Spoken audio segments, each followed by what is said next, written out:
नमस्कार।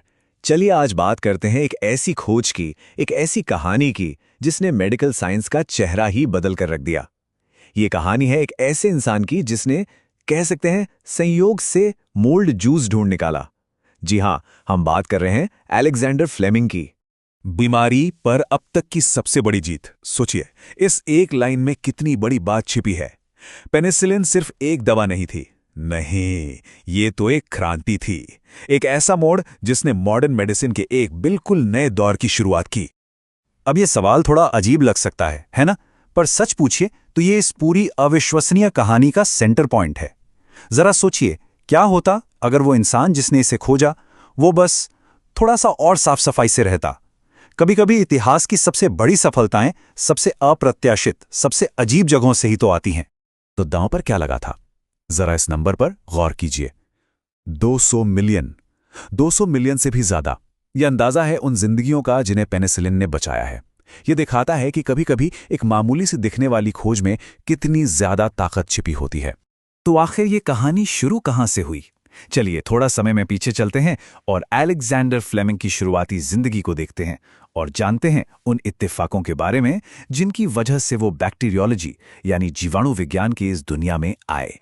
फ्लेमिंग का medical research में आना, सच कहूं तो, एक इत्तेफाक ही था।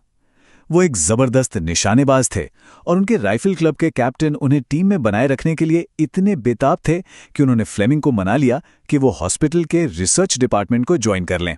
और देखिए, बस यही एक फैसला था जिसने आगे चलकर पूरी दुनिया का नक्शा बदल दिया।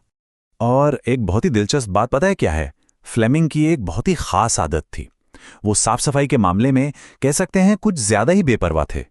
असल में उनके एक साथी ने तो बाद में ये तक कहा कि फ्लेमिंग की यही गंदगी उनकी कामयाबी का, उनकी खोजों का असली राज थी। तो चलिए अब देखते हैं कि कैसे उनकी यही आदत उनकी पहली बड़ी खोज की वजह बनी। एक ऐसी खोज जो पेनिसिलिन के लिए एक तरह की ड्रेस रिहर्सल साबित हुई। साल था 1921। फ्लेमिंग ने कुछ अजीब देखा। उनकी अपनी ही नाक के बलगम ने एक पेट्री डिश में मौजूद बैक्टीरिया को मार डाला था। उन्होंने एक एंजाइम की खोज की जिसे उन्होंने नाम दिया लाइसोजाइम। ये खोजा गया पहला एंटी माइक्रोबियल प्रोटीन था, लेकिन उस जमाने में इस पर किसी ने ज्यादा ध्यान ही नहीं दिया।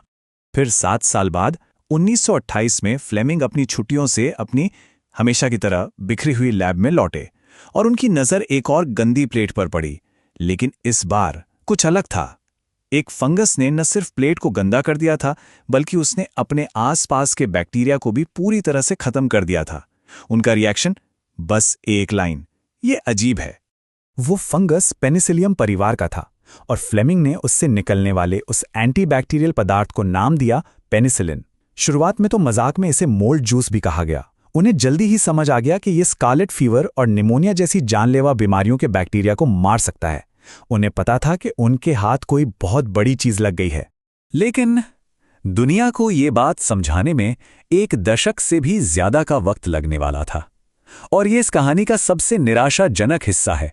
खोज और पहचान के बीच वो एक लंबा, खामोश इंतजार।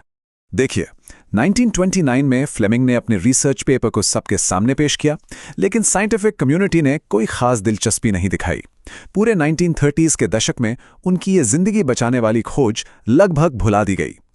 ये सब तब तक चला जब तक कि 1939 में ऑक्सफोर्ड यूनिवर्सिटी में अर्नस्ट चेन ने अचानक फ्लेमिंग के उसी पुराने पेपर को नहीं पढ़ लिया। तो आखिर समस्या क्या थी? दरअसल उस वक्त इसमें दिलचस्पी न होने की वजह बहुत प्रैक्टिकल थी। किसी को यह समझ नहीं आ रहा था कि इस मोल्ड जूस से उस मेन कंपाउंड को अलग कैसे किया जाए, और अगर कर भी लिया तो उसे दवा बनाने के लिए बड़ी मात्रा में कैसे बनाया जाए। उस समय इसे लगभग बेकार ही मान लिया गया था। और फिर दूसरे विश्व युद्ध की शुरुआत के साथ सब कुछ बदल गया। चलिए अब उस मोड़ पर चलते हैं जब ऑक्सफोर्ड की एक टीम ने इस भूली बिसरी खोज को उठाया और इसे एक चमत्कारी दवा में तब्दील कर दिया। मई 1939 में ऑक्सफोर्ड की टीम ने हॉवर्ड फ्लोरे और अर्नस्ट चेन की अगुवाई में एक बहुत जरूरी एक्सपेरिमेंट किया। उन्होंने 8 चूहों को एक जानलेवा बैक्टीरिया से इन्फेक्ट किया। 4 को पेनिसिलिन दी, 4 को नहीं। नतीजा बिल्कुल साफ था। जिन चूहों को पेनिसिलिन नहीं मिली वे मर गए, जिन्हें मिली वे बच गए। इससे अंदाजा लगाया जा सकता है कि फ्लेमिंग और उनकी खोज कितने गुमनाम हो चुके थे। जब फ्लेमिंग ने ऑक्सफोर्ड लैब जाने का फैसला किया तो ये सुनकर अर्न्स्ट चेन का पहला रिएक्शन था, हे भगवान, मुझे तो लगा कि वो मर चुके हैं। अब असली चुनौती थी इसे बड़े पैमाने पर बनाने की। युद्ध की वजह से ब्रिटिश सरकार मदद नहीं कर सकती थी, तो हॉवर्ड फ्लोरे की टीम अमेरिका गई। वहां अमेरिकी रिसर्चर्स को इलिनॉइस में एक खरबूजे पर एक बेहतर मोल्ड मिला और फिर फाइजर ने एक डीप टैंक फर्मेंटेशन मेथड तैयार किया और इन सब की बदौलत डी-डे यानी 6 जून 1944 तक मित्र देशों के सभी घायल सैनिकों के इलाज के लिए पर्याप्त पेनिसिलिन बन चुकी थी। आखिरकार फ्लेमिंग को उनकी जिद और लगन के लिए पहचान मिली, लेकिन उनकी कहानी सिर्फ एक खोज की नहीं है, ये एक बहुत गहरी जिम्मेदारी के बारे में भी है। फ्लेमिंग और ऑक्सफोर्ड टीम ने पेनिसिलिन का पेटेंट नहीं करवाया, उन्होंने इसे मानवता के लिए एक तोहफा माना। जब अमेरिकी कंपनियों ने इसके प्रोडक्शन के तरीकों को पेटेंट करवाया तो वो बहुत निराश हुए। उनका मानना था कि जिंदगी बचाने वाली दवाओं को मुनाफा कमाने का जरिया नहीं बनाना चाहिए। लेकिन फ्लेमिंग की विरासत में एक बहुत गंभीर चेतावनी भी छिपी है। ये जो नंबर है 10 मिलियन, ये वो अनुमानित आंकड़ा है कि 2050 तक हर साल एंटीबायोटिक रेजिस्टेंस की वजह से कितनी मौतें होंगी। और ये एक ऐसी समस्या है जिसके बारे में फ्लेमिंग ने खुद ही भविष्यवाणी कर दी थी। जी हां, वो जानते थे। दशकों पहले उन्होंने चेतावनी दी थी कि अगर कोई भी इंसान बिना जानकारी के एंटीबायोटिक की कम डोज लेता है तो वो अपने अंदर के माइक्रोब्स को यानी कीटाणुओं को और भी ज्यादा रेजिस्टेंट और भी ज्यादा मजबूत बना देगा। उन्होंने आने वाले इस खतरे को पहले ही देख लिया था। और यही बात हमें आज के सबसे बड़े सवाल पर लाके खड़ा करती है। फ्लेमिंग ने हमें एक चमत्कार दिया, लेकिन साथ ही एक चेतावनी भी दी।